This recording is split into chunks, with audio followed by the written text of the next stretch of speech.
Welcome back to Desperauex. This will be part 4. Couple things to remind us of. First, Desperauex was born with a couple things different. First, he was tiny. Second, he had humongous ears. And one of the things we learned about Desperauex is that he didn't really care much for being a mouse. He more cared about other things like beautiful light and reading and stories. He broke a couple of rules that we need to remember, and the first rule that he broke was to never, ever, never, never, never, ever, ever, never, ever, never show yourself to a human. And the reason this is important is because if you had a mouse in your house, what would your mom or dad or grandma or whoever you live with, what would they do? Probably try to kill it. So Desperauex broke the rule to never show yourself to a human. That's trouble.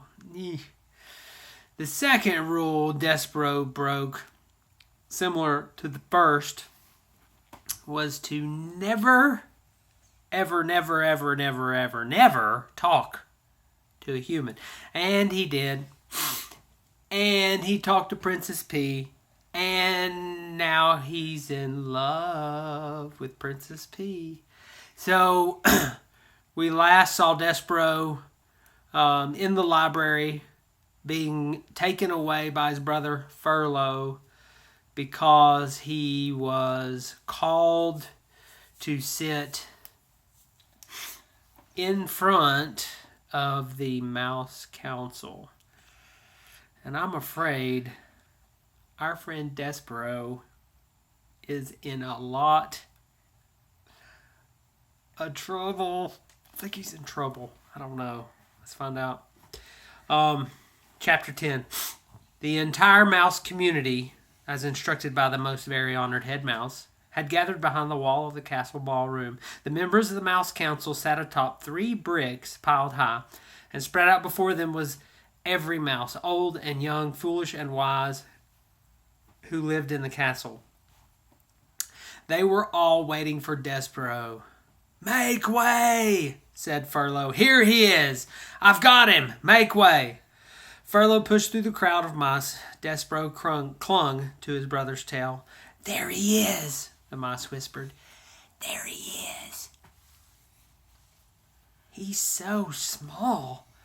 They say he was born with his eyes open." Some of the mice pulled away from Desperauex in disgust, and others, thrill seekers, reached out to touch him with a paw or a whisker. The princess put a finger on him. "They say he sat at the foot of the king." "It is simply not done," came the distinctive voice of Desperauex' Aunt Florence. "Make way! Make way!" shouted Furlough. "I have him right here. I have Desperauex Tilling, who has been called to sit with the Mouse Council." He led Desperauex to the front of the room. "Honored members of the Mouse Council," shouted Furlough, "I have brought you Desperauex Tilling, as you requested, to sit with you." He looked over his shoulder. "Desperauex." "Let go of me," Furlough said. Desperauex dropped Furlough's tail. He looked up at the members of the Mouse Council. His father met his gaze, and then he shook his head, and he looked away. Desperauex turned and faced the sea of mice. "To the dungeon!"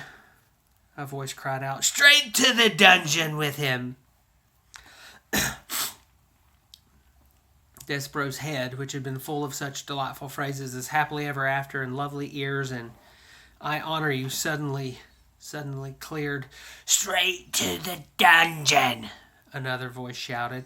"Enough!" said the most very honored head mouse. "This trial will be conducted in an orderly fashion. We will act civilized." He cleared his throat. He said to Desperauex, "Son, turn around and look at me." Despereaux turned. He looked up into the head mouse's eyes. They were dark eyes, deep and sad and frightened, and looked into them. Despereaux's heart thudded once, twice. "Despereaux Tilling," said the head mouse. "Yes, sir," said Despereaux. "We, the 14 members of the Council of the Mouse, have discussed your behavior. First, we will give you a chance to defend yourself against these rumors of your egregious acts. Did you or did you not sit at the foot of the human king?" "I did," said Despereaux, "but I was listening to music, sir. I was there to hear the song that the king was singing." "To hear the what?" "The song, sir. He was singing about a song about the deep purple falling over sleepy garden walls." The head mouse shook his head. "Whatever you're talking about is beside the point. The question is this, and only this. Did you sit at the foot of the human king?" "I did, sir." The community of mice shifted their tails and paws and whiskers, and they waited. "And did you allow the girl human, the princess, to touch you?" Her name is P." "Never mind her name. Did you allow her to touch you?" "Yes, sir," said Despereaux. "I let her touch me. It felt good." A gasp arose from the assembled mice. Despereaux heard his mother's voice. "Oh, it is not the end of the world. It was a touch. What of it?" "It is simply not done," came at Florence's voice from the crowd. "To the dungeon," said a mouse in the front row. "Silence!" roared the most very honored head mouse. "Silence!" He looked down at Despereaux. "Do you, Despereaux Tilling, understand the sacred, never-to-be-broken rules of conduct for being a mouse?" "Yes, sir." "I guess so, but did you break them?" "Yes, sir," said Despereaux. He raised his voice. "But I broke the rules for good reasons, because of music and because of love." "Love?" said the head mouse. "Oh, cripes," said Furlough. "Here we go."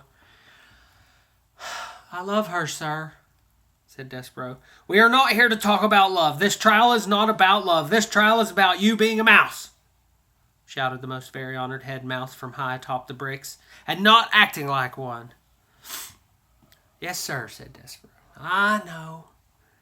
"No, I don't think that you do know, because you do not deny the charges. You must be punished. You are to be sent, as ancient castle mouse law decrees, to the dungeon. You're being sent to the rats." "That's right," shouted a mouse in the crowd. "That's the ticket." The dungeon, the rats, Despereaux's heart. His small heart sank all the way to the tip of his tail. There would be no light in the dungeon, no stained glass windows, no library, and no books. There would be no Princess P. "But first," said the most very honored head mouse, "we will give you the chance to renounce your actions. We will allow you to go to the dungeon with a pure heart." "Renounce?" "Repent! Say that you are sorry that you sat at the foot of the human king. Say that you are sorry you allowed the princess to touch you. Say that you regret these actions." Despereaux felt hot, and then cold, and then hot again. Renounce her? Renounce the princess? "Oh!" shouted his mother. "Son, do not act the fool. Renounce. Repent." "What say you, Desperaux Tilling?" I say no," whispered Despereaux. "What?" said the head mouse. "No." And this time he said it a little louder. "I'm not sorry. I will not renounce my actions. I love her. I love the princess." There was a bellow of collective outrage. The whole of the mouse community surged towards Despereaux. The mice seemed to become one angry body with hundreds of tails and thousands of whiskers and one huge, hungry mouth opening and closing and opening and closing, saying over and over and over again, "To the dungeon! To the dungeon! To the dungeon!" The words pounded through Despereaux's body with each beat of his heart. "Very well," said the most very honored head mouse. "You will die, then, with a black heart.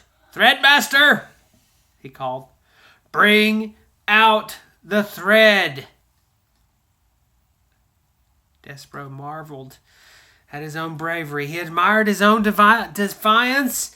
And then, my friends, he fainted.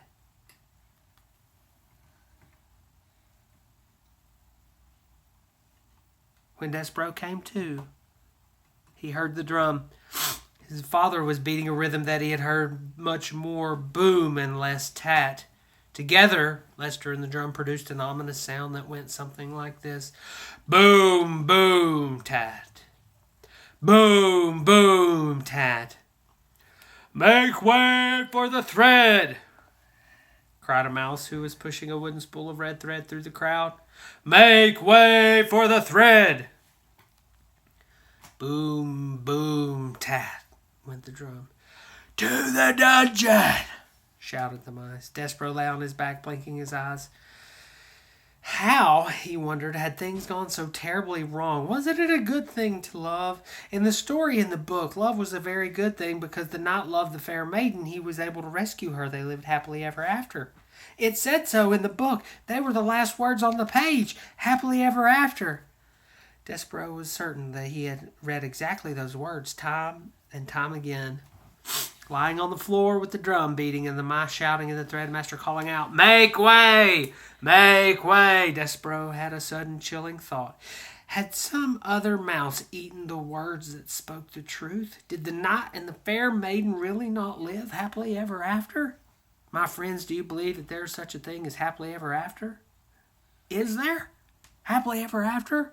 Or like Despereaux, have you too begun to question the possibility of a happy ending? Happily ever after, whispered Despereaux. Happily ever after, he said again, as the spool of thread came to stop beside him. "The thread! The thread! The thread!" murmured the mice. "I'm sorry," said the mouse behind the spool, "but I have to ask you to stand up. I have to do my job." Despereaux got slowly to his feet.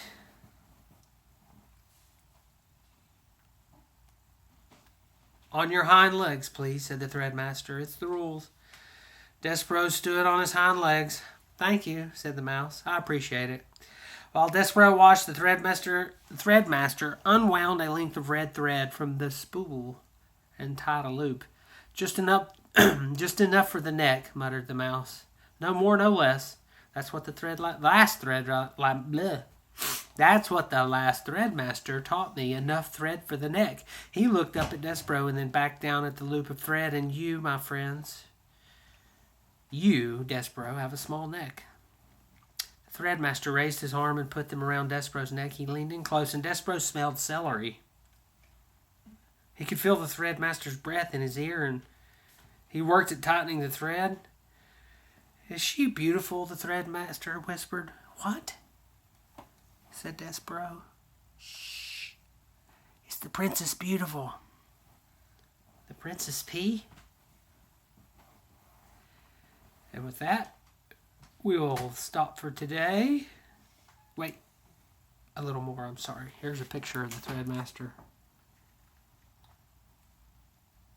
Okay, a little bit more.